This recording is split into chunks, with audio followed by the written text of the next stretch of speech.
नमस्कार। सुप्रसिद्ध उपन्यास गबन पाठन के भाग 18 में आपका स्वागत है। पिछले पठन के अंत में हमने जाना था कि रमा का 1 सप्ताह तक कुछ पता न चला। दयानाथ का अनुमान था कि रमा ने आत्महत्या कर ली है। लेनदार आए दिन दयानाथ से तकाजा करने आते। दयानाथ और रामेश्वरी ने सारी घटना का दोष जालपा पे डाल दिया। केवल रमेश बाबू और रतन ही उसे सहानुभूति दिखाते। जालपा ने अपने कंगन दुखी मन से रतन को बेच डाले और दयानाथ को देकर लेनदारों का कर्जा चुकाने के लिए कहा। इसके आगे क्या होता है यह जानने के लिए चलिए शुरू करते हैं आज का पठन गबन भाग 18। 1 महीना गुजर गया। प्रयाग के सबसे अधिक छपने वाले दैनिक पत्र में एक नोटिस निकल रहा है जिसमें रमानाथ को घर लौट आने की प्रेरणा दी गई है और उनका पता लगा लेने वाले आदमी को 500 रुपये इनाम देने का वचन दिया गया है, मगर अभी कहीं से कोई खबर नहीं आई। जालपा चिंता और दुख से गुलती जा रही है। उसकी दशा देखकर दयानाथ को भी उस पर दया आने लगी है। आखिर एक दिन उन्होंने दीनदयाल को लिखा, आप आकर बहू को कुछ दिनों के लिए ले जाइए। दीनदयाल ये समाचार पाते ही घबराए हुए आए, पर जालपा ने मैके जाने से इनकार कर दिया। दीनदयाल ने विस्मित होकर कहा, क्या यहाँ पड़े पड़े प्राण देने का विचार है? जालपा ने गंभीर स्वर में कहा, अगर प्राणों को इसी भांति जाना होगा तो कौन रोक सकता है। मैं अभी नहीं मरने की दादाजी, सच मानिए, अभागिनों के लिए वहाँ भी जगह नहीं है। दीनदयाल, आखिर चलने में हरज ही क्या है? शहजादी और बसंती दोनों आई हुई हैं, उनके साथ हंस बोलकर जी बहलता रहेगा। जालपा, यहाँ लाला जी और अम्मा जी को अकेली छोड़कर जाने का मेरा जी नहीं चाहता। जब रोना ही लिखा है तो रोऊंगी। दीनदयाल, यह बात क्या हुई? सुनते हैं कुछ कर्ज हो गया था, कोई कहता है सरकारी रकम खा गए थे। जालपा, जिसने आपसे यह कहा उसने सरासर झूठ कहा। दीनदयाल, तो फिर क्यों चले गए? जालपा, यह मैं बिल्कुल नहीं जानती, मुझे बार बार खुद यही शंका होती है। दीनदयाल, लाला दयानाथ से तो झगड़ा नहीं हुआ? जालपा, लाला जी के सामने तो वह सिर तक नहीं उठाते, पान तक नहीं खाते, भला झगड़ा क्यों करेंगे? उन्हें घूमने का शौक था, सोचा होगा यूँ तो कोई जाने न देगा, चलो भाग चले। दीनदयाल, शायद ऐसा ही हो, कुछ लोगों को इधर उधर भटकने की सनक होती है। तुम्हें यहाँ जो कुछ तकलीफ हो मुझसे साफ साफ कह दो, खर्च के लिए कुछ रुपए भेज दिया करूँ। जालपा ने गर्व से कहा, मुझे कोई तकलीफ नहीं है दादाजी, आपकी दया से किसी चीज़ की कमी नहीं है। दयानाथ और रामेश्वरी दोनों ने जालपा को समझाया, पर वह जाने पर राजी न हुई। तब दयानाथ झुंझलाकर बोले, यहाँ दिन भर पड़े पड़े रोने से तो अच्छा है। जालपा, क्या वह कोई दूसरी दुनिया है, या मैं वहाँ जाकर कुछ और हो जाऊँगी? और फिर रोने से क्यों डरूँ? जब हंसना था तब हंसती थी, जब रोना है तो रोऊंगी। वे कालो कोसों चले गए हों, पर मुझे तो हरदम यहीं बैठे दिखाई देते हैं। यहाँ वे स्वयं नहीं हैं, पर घर की एक एक चीज़ में बसे हुए हैं। यहाँ से जाकर तो मैं निराशा से पागल हो जाऊंगी। दीनदयाल समझ गए, यह अभिमानी अपनी टेक न छोड़ेगी। उठकर बाहर चले गए। संध्या समय चलते वक्त उन्होंने 50 रुपये का एक नोट जालपा की तरफ बढ़ाकर कहा, इसे रख लो, शायद कोई ज़रूरत पड़े। जालपा ने सिर हिलाकर कहा, मुझे इसकी बिल्कुल ज़रूरत नहीं है दादा। जी हाँ, इतना चाहती हूँ कि आप मुझे आशीर्वाद दें। संभव है आपके आशीर्वाद से मेरा कल्याण हो। दयाल की आंखों में आंसू भर आए। नोट वहीं चारपाई पर रखकर बाहर चले आए। क्वार का महीना लग चुका था। मेघ के जल शून्य टुकड़े कभी कभी आकाश में दौड़ते नजर आ जाते थे। जालपा छत पर लेटी हुई उन मेघखंडों की किलोलें देखा करती। चिंता व्यथित प्राणियों के लिए इससे अधिक मनोरंजन की और वस्तु ही कौन है। बादल के टुकड़े भांति भांति के रंग बदलते, भांति भांति के रूप धरते, कभी आपस में प्रेम से मिल जाते, कभी रूठकर अलग अलग हो जाते, कभी दौड़ने लगते, कभी ठिठक जाते। जालपा सोचती, रमानाथ भी कहीं बैठे यह मेघ क्रीड़ा देखते होंगे। इस कल्पना में उसे विचित्र आनंद मिलता। किसी माली को अपने लगाए पौधों से, किसी बालक को अपने बनाए हुए घरौंदों से जितनी आत्मीयता होती है, कुछ वैसा ही अनुराग उसे उन आकाशगामी जीवों से हो गया था। विपत्ति में हमारा मन अंतर्मुखी हो जाता है। जालपा को अब यही शंका होती थी कि ईश्वर ने मेरे पापों का यह दंड दिया है। आखिर रमानाथ दूसरों का गला दबाकर ही तो रोज रुपए लाते थे, कोई खुशी से तो न देता था। वह रुपए देखकर वह कितनी खुश होती थी।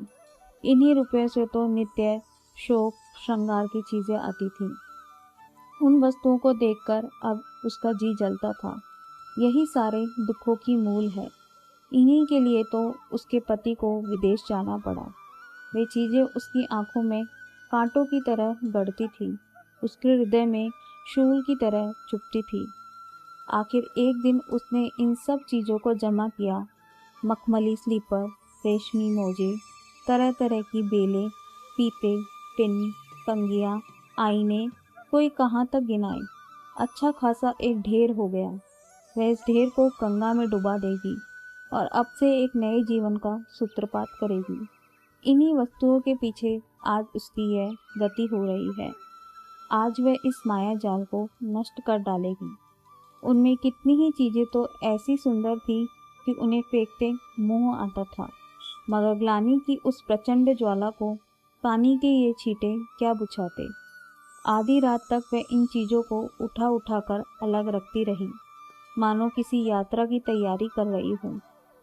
हाँ, ये वास्तव में यात्रा ही तो थी, अंधेरे से उजाले की, मिथ्या से सत्य की। मन में सोच रही थी, अब यदि ईश्वर की दया हुई और वह फिर लौटकर घर आए तो वह इस तरह रहेगी कि थोड़े से थोड़े में निर्वाह हो जाए। एक पैसा भी व्यर्थ खर्च न करेगी। अपनी मजदूरी के ऊपर एक कौड़ी भी घर में न आने देगी। आज से उसके नए जीवन का आरंभ होगा। ज्यों ही 4 बजे सड़क पर लोगों के आने जाने की आहट मिलने लगी, जालपा ने बैग उठा लिया और गंगा स्नान करने चली। बैग बहुत भारी था। हाथ में उसे लटकाकर 10 कदम भी चलना कठिन हो गया। बार बार हाथ बदलती थी। यह भय भी लगा हुआ था कि कोई देख न ले। बोझ लेकर चलने का उसे कभी अवसर न पड़ा था। इक्के वाले पुकारते थे पर वह उधर कान न देती थी। यहाँ तक कि हाथ बेकाम हो गए तो उसने बैग को पीठ पर रख लिया और दम भराकर चलने लगी। लंबा घूंघट निकाल लिया था कि कोई पहचान न सके। वह घाट के समीप पहुंची तो प्रकाश हो गया था। सहसा उसने रतन को अपनी मोटर पर आते देखा। उसने चाहा सिर झुकाकर मुंह छिपा ले, पर रतन ने दूर ही से उसे पहचान लिया। मोटर रोककर बोली, कहाँ जा रही हो बहन? यह पीठ पर बैग कैसा? जालपा ने घूंघट हटा लिया और निशंक होकर बोली, गंगा स्नान करने जा रही हूँ। रतन, मैं तो स्नान करके लौट आई, लेकिन चलो तुम्हारे साथ चलती हूँ। तुम्हें घर पहुँचाकर लौट जाऊँगी। बैग रख दो। जालपा, नहीं नहीं, ये भारी नहीं है, तुम जाओ, तुम्हें देर होगी, मैं चली जाऊँगी। मगर रतन ने न माना। कार से उतरकर उसके हाथ से बैग ले ही लिया और कार में रखती हुई बोली, क्या भरा है तुमने इसमें? बहुत भारी है, खोलकर देखूं? जालपा, इसमें तुम्हारे देखने लायक कोई चीज़ नहीं है। बैग में ताला न लगा था। रतन ने खोलकर देखा तो विस्मित होकर बोली, इन चीज़ों को कहाँ लिए जाती हो? जालपा ने कार पर बैठते हुए कहा, इन्हें गंगा में बहा दूंगी। रतन ने और भी विस्मय में पड़कर कहा, गंगा में? कुछ पागल तो नहीं हो गई हो? चलो घर लौट चलो, बैग रखकर फिर आ जाना। जालपा ने दृढ़ता से कहा। नहीं रतन, मैं इन चीज़ों को डुबाकर ही जाऊंगी। रतन, आखिर क्यों? जालपा, पहले कार को भड़ाओ फिर बताऊं। रतन, नहीं, पहले बता दो। जालपा, नहीं, यह ना होगा, पहले कार को भड़ाओ। रतन ने हार कर कार को बढ़ाया और बोली, अच्छा, अब तो बताओगी? जालपा ने उलाहने के भाव से कहा, इतनी बात तो तुम्हें खुद ही समझ लेनी चाहिए थी, मुझसे क्या पूछती हो? अब ये चीज़ें मेरे किस काम की हैं? इन्हें देख देख कर मुझे दुख होता है। जब देखने वाला ही न रहा तो इन्हें रखकर क्या करूं? रतन ने एक लंबी सांस खींची और जालपा का हाथ पकड़कर कांपते हुए स्वर में बोली, बाबूजी के साथ तुम यह बड़ा अन्याय कर रही हो बहन।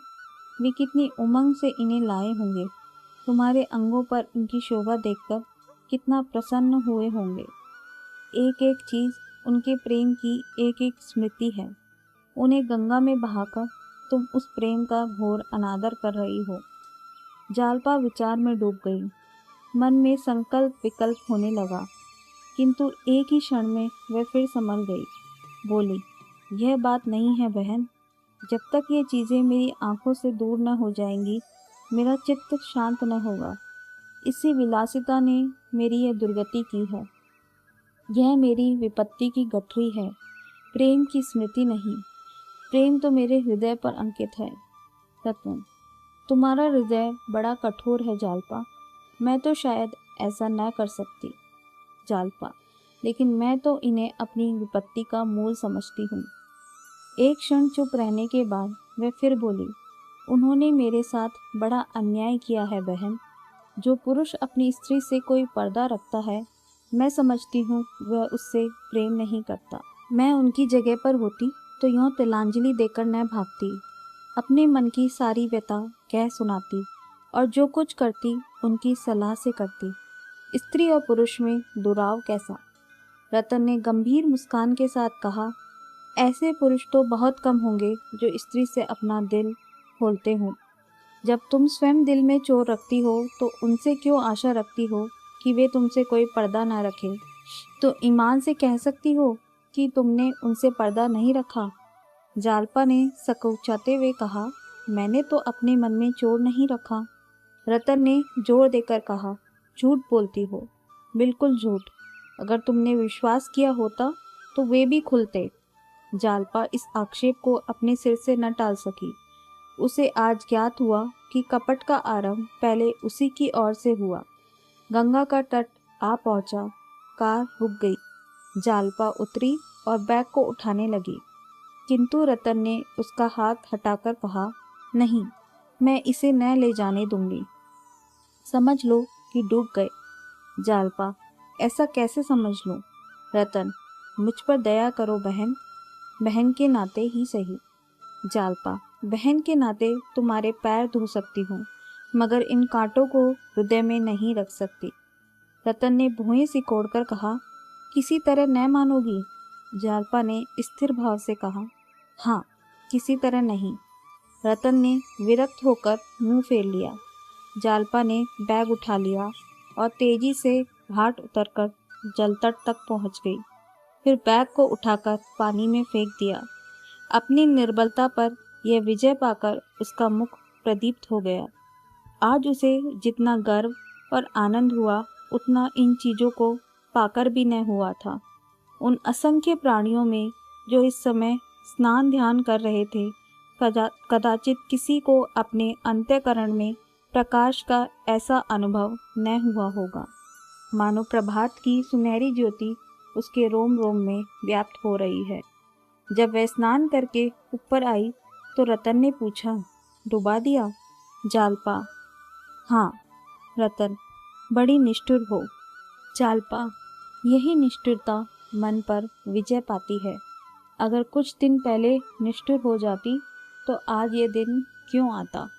कार चल पड़ी। इसी के साथ आज का पठन समाप्त होता है। आज का पठन आपको कैसा लगा हमें ज़रूर बताइए। अब बारी है आज के सुविचार की। आज का सुविचार कुछ इस प्रकार है। Failure will never overtake me if my determination to succeed is strong enough. असफलता मुझसे कभी आगे नहीं निकल सकती अगर मैंने सफल होने का दृढ़ निश्चय कर लिया है। अतः अपने लक्ष्य को प्राप्त करने के लिए दृढ़ निश्चयी बने रहें। आज के पठन को सुनने के लिए बहुत बहुत धन्यवाद।